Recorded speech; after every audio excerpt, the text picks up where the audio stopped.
Hello दोस्तों, आज हम रिलायंस कम्युनिकेशन लिमिटेड कंपनी के बारे में बात कर रहे हैं क्योंकि इस कंपनी से शानदार अपडेट निकल कर आ रही है, जिसके बाद इस कंपनी में अब हमें दोबारा से तेज़ी देखने को मिल रही है। साथ में इस कंपनी में जो गिरावट होती है उसकी वजह को भी देखेंगे। इससे हम फाइनेंशियल और फंडामेंटली देखने वाले हैं। इस समय हमें कंपनी में बाय सेल होल्ड क्या करना चाहिए और कंपनी का नेक्स्ट टारगेट प्राइस क्या हो सकता है। तो आइए वीडियो को स्टार्ट करते हैं।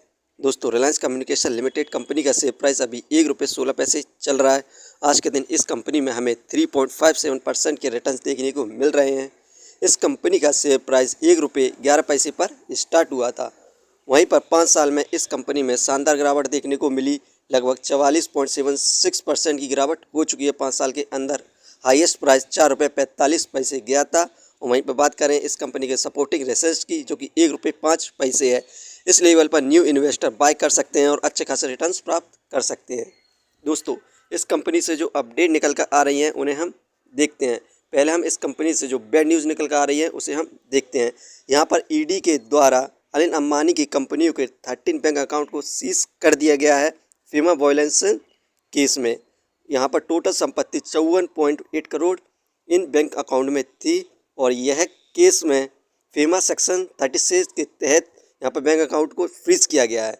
और उसी के साथ ही सीबीआई ने अनिल अंबानी के बेटे को यहाँ पर चार्जशीट दायर की है बैंकों के साथ फ्रॉड केस में। यहाँ पर उनके ऊपर टोटल 15,380 करोड़ का बैंक के साथ फ्रॉड करने का आरोप लगाया गया है।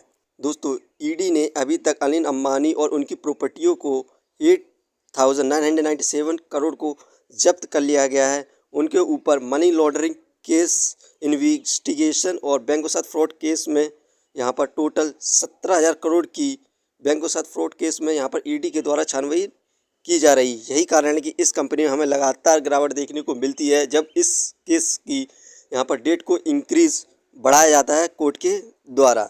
दोस्तों, इस कंपनी से जो गुड न्यूज़ निकल कर आ रही है उसे हम देखते हैं। यहाँ पर अनिल अंबानी के बेटे अनमोल अंबानी को राहत। दिल्ली हाई कोर्ट ने बैंक के फैसले को किया रद्द। यहाँ पर दिल्ली हाई कोर्ट ने यहाँ पर जो बैंकों के द्वारा इनके ऊपर जो भी केस लगाए गए थे उस केस को यहाँ पर रद्द कर दिया गया है। क्योंकि यहाँ पर देख सकते हैं आप, यहाँ पर यूनियन बैंक ऑफ इंडिया ने इनके ऊपर बैंकों के साथ फ्रॉड, बैंकों को यहाँ पर फेक बैंक अकाउंट देने के केस लगाया गया था, जिससे अब इस केस को यहाँ पर रद्द कर दिया गया है। उन्होंने कहा कि पहले आपको उन्हें नोटिस बताओ भेजना चाहिए था।